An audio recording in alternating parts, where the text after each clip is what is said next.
Salut tout le monde, aujourd'hui on se retrouve dans une nouvelle vidéo et c'est la partie 2 de l'update après 4 mois de lecture. Qu'est-ce que j'ai su lire et quel est mon avis? On va voir ça tout de suite, c'est parti! Le premier livre que j'ai lu c'est Cache-Cache Mortel de Kirsten White et en fait au niveau du résumé, ce sont 14 personnes en fait qui vont recevoir une invitation pour participer à un cache-cache et puis on promet à ces personnes que si elles réussissent à gagner, eh bien elles auront un gros gain. Alors ce sont 14 personnes qui sont dans des difficultés financières, qui n'ont presque plus d'argent, mais qui en plus de ça sont désespérées au point de vue psychologique. C'est-à-dire que vous allez avoir une influenceuse qui mourrait pour avoir 1 million d'abonnés, vous allez avoir un photographe qui ne trouve plus d'inspiration, et donc du coup il est vraiment désemparé. Puis vous allez avoir un coach sportif qui rêve de pouvoir vivre de son métier. Donc les finances plus le psychologique qui est désespérant, eh bien ce sont vraiment des personnes qui sont un peu plus faibles. C'est pour ça qu'elles ont été choisies. Ce qu'elles ne savent pas, c'est que le cache-cache est mortel et elles vont le découvrir au fur et à mesure de l'histoire. Alors personnellement, c'est un livre que je n'ai pas aimé. Vous allez voir que dans cette vidéo, il y aura beaucoup ce mot-là. Mais c'est un livre que je n'ai pas tellement aimé parce qu'en fait vous arrivez à la fin de l'histoire et vous n'avez quasiment pas de réponse à vos questions. Et vous savez, si vous avez déjà vu d'autres de mes vidéos, que je déteste ça, terminer un livre avec tellement de questions encore sans réponse, je déteste vraiment ça. Alors de plus, vous allez en fait avoir l'explication du dénouement via le personnage principal qui trouve un carnet dans une maison, quelque chose comme ça. Et en fait, simplement, dans ce carnet, vous allez avoir les explications. Sauf que le carnet dure littéralement 14 pages. Donc il y a forcément un moment où vous allez décrocher, ce qui m'est sûrement arrivé. C'est peut-être pour ça que je n'ai pas compris la fin du livre. Mais en fait, je n'ai pas aimé la façon d'expliquer le dénouement. Parce que du coup, ça nous donne trop de moyens de décrocher du livre. Et du coup, de ne pas comprendre en fait la fin du livre. Et je pense que c'est ce qui m'est arrivé. Du coup, même si vous comprenez, il y a quand même des questions qui restent sans réponse. Donc pour moi, c'est pour ça que je n'ai pas aimé ce livre. Et puis en plus de ça, vous avez quand même 14 personnages, plus le chauffeur du bus, plus l'organisatrice de l'événement. Ça fait quand même 16 ou 17 personnages à la fin du livre. Donc ça fait beaucoup de personnages à suivre. En fait, vous vous emmêlez un peu les pinceaux entre tous les prénoms, puisqu'on vous dit pas forcément... admettons Chloé, l'influenceuse, non, on vous dit que son prénom, sauf que vous oubliez peut-être à quel personnage ça correspond, donc il faut aller revoir au début du livre sur la fiche de caractère quel est le personnage, donc c'est assez long, et ou alors vous faites comme moi, vous vous dites tant pis j'ai la flemme et je continue ma lecture, mais du coup vous pouvez vous perdre assez facilement, donc c'est un livre que je n'ai pas aimé pour cette raison. Le deuxième livre de cette vidéo c'est Saison suspendue, donc on se trouve en automne, de Laura Wirens. Alors en fait au niveau du résumé, c'est Charlotte, une jeune femme qui va en fait avoir comme héritage un domaine qui est réputé pour être hanté. Elle va rester bloquée dans la saison automne et elle va devoir résoudre de nombreuses énigmes en fait pour pouvoir y sortir. Alors c'est un livre que je n'ai pas apprécié, encore une fois, simplement parce qu'en fait c'est un livre qui s'apparente énormément à Alice au Pays des Merveilles. Moi ça m'a vraiment fait penser à ça, dans les personnages, dans la fantaisie de l'histoire en fait. Ça m'a vraiment fait penser à Alice au Pays des Merveilles. Et pour ceux qui me connaissent, je n'aime pas Alice au Pays des Merveilles, je n'arrive pas, c'est beaucoup trop délirant, je n'arrive pas à rentrer dans ce délire-là. Et en fait, comme je n'arrive pas à rentrer dans ce délire-là, et que le livre ressemble fortement à ça, je n'ai pas réussi en fait à rentrer dans le livre. Donc c'est un livre que je n'ai pas apprécié pour ça. Après au niveau du dénouement, c'est quand même assez sympa, c'est un plot twist, donc du coup on s'y attend pas, donc c'est quand même très sympa. Mais moi je n'ai vraiment pas apprécié en fait la façon dont est écrit le livre, et je vais vous le montrer. Alors, petit aparté, j'espère vraiment que le bruit ne vous dérange pas. J'ai mes voisins qui ont décidé de faire des travaux aujourd'hui et je n'ai pas le choix que de tourner la vidéo aujourd'hui, donc j'espère que vous n'entendrez pas trop dans la vidéo. Si oui, je suis désolée. Parce que sinon vraiment ils font des travaux toute la journée et je m'arrête vraiment toutes les 2 minutes. Donc au bout d'un moment il faut que je continue la vidéo. Donc en fait c'est un livre à la base que j'avais choisi pour son esthétique. C'est vraiment un très beau livre. Il est vraiment incroyablement beau. Et puis même à l'intérieur, vous avez à chaque fois les petites feuilles comme ça. Donc c'est vraiment super joli. Le troisième livre que j'ai lu c'est Nos monstres d'Angela Marsons. Je regarde parce que le livre est juste là. d'Angela Marsons. Et donc en fait nos monstres c'est simplement une inspectrice qui s'appelle Kim et qui va en fait devoir enquêter sur un meurtre. Sur le meurtre d'un homme. Et cet homme en fait a été condamné pour agression sexuelle. Donc tout porte à croire qu'en fait c'est sa victime d'agression sexuelle qui l'a en fait tué. Mais Kim elle trouve ça un peu trop suspect, un peu trop simple. Donc elle va enquêter et en fait elle va voir que cette victime était suivie par une psychiatre, Alex, et du coup Kim elle va se tourner plutôt vers Alex. Et va s'en suivre un combat de titans entre la psychiatre et l'inspectrice pour simplement avoir l'histoire. Alors au niveau de mon avis, c'est un livre que j'ai beaucoup aimé. Et oui, c'est peut-être le seul de cette vidéo parce que en fait ça parle de manipulation psychologique. Et moi tous les livres qui touchent au psychologique, j'aime beaucoup, j'adore.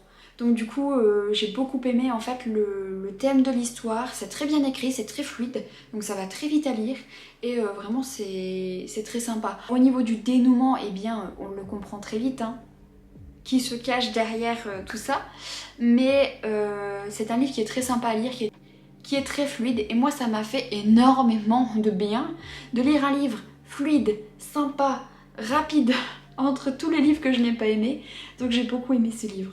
Du coup le quatrième livre, c'est ça. Le quatrième livre c'est Remade de Alex Scarrow. Donc Remade en fait ça parle d'un virus. Un virus qui a infecté la Terre et donc forcément de nombreuses personnes vont décéder de ce virus. Voilà. C'est un livre de survie en fait.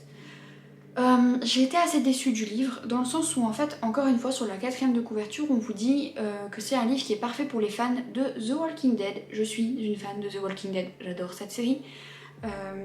Et en fait du coup je m'attendais vraiment à ce qu'il y ait une histoire, pourquoi pas de virus qui infecte et du coup de zombies derrière, mais en fait pas du tout. Et donc en fait là vraiment quand le virus vous infecte, et ben vous redevenez simplement poussière, ils font votre chair et vous n'existez plus.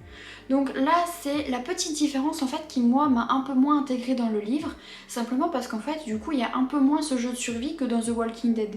Donc du coup j'étais un peu déçue parce que je m'attendais à ce qu'il y ait plus de survie, sauf que en fait oui vous devez fuir le virus, mais une fois qu'il vous a, vous êtes mort. Donc il y a un peu moins ce jeu de survie que dans The Walking Dead et c'est ce qui m'a un peu déplu. Après Remade, c'est le tome 1, je pense qu'il y en a 3 au total, donc je ne suis pas fermée au fait de lire le tome 2, donc je vais lire le tome 2 et je vous donnerai mon avis sur celui-ci, mais pour l'instant le tome 1, voilà.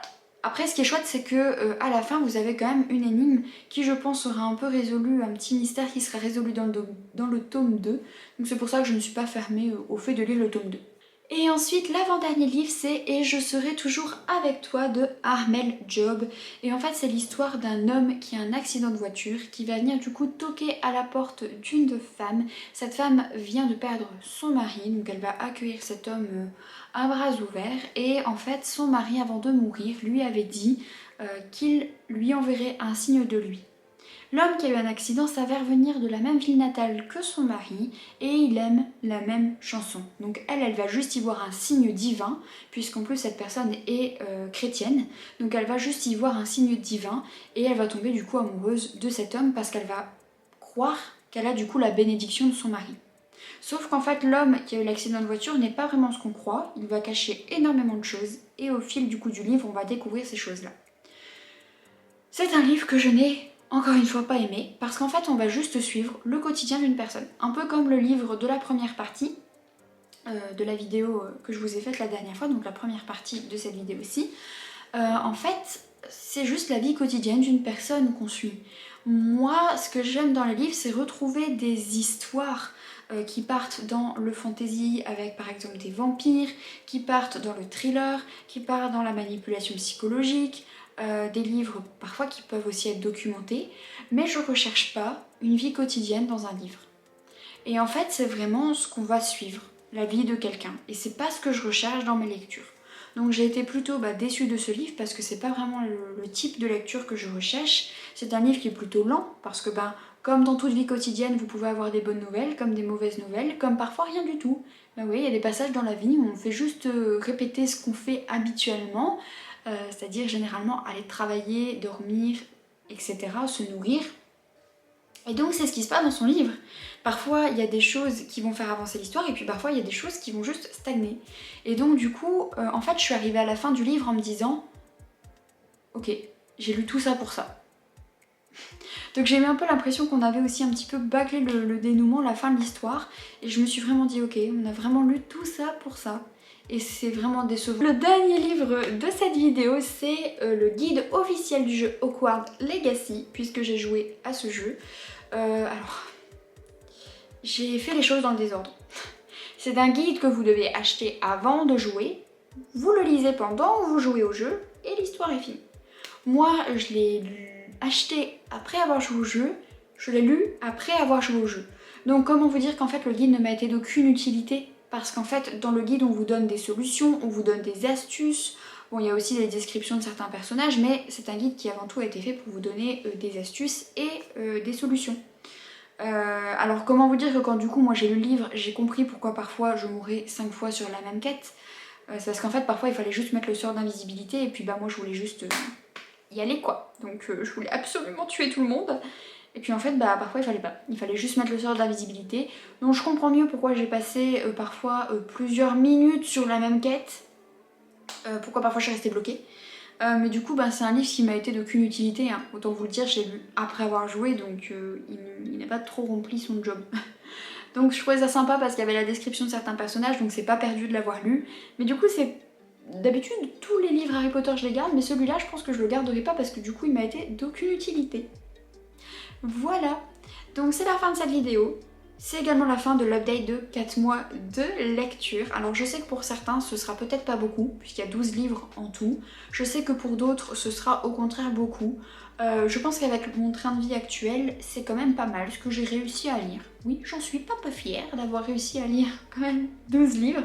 Alors forcément il y a des livres qui vont plus vite à lire, d'autres qui sont un peu plus longs.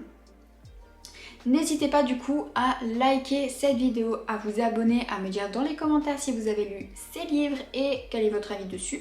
N'hésitez pas également à activer la petite cloche, c'est vrai que je le dis pas souvent mais n'hésitez pas à activer les notifications pour ne rater aucune vidéo de la chaîne. Et puis sur ce, nous on se retrouve bientôt dans une prochaine vidéo. Salut tout le monde!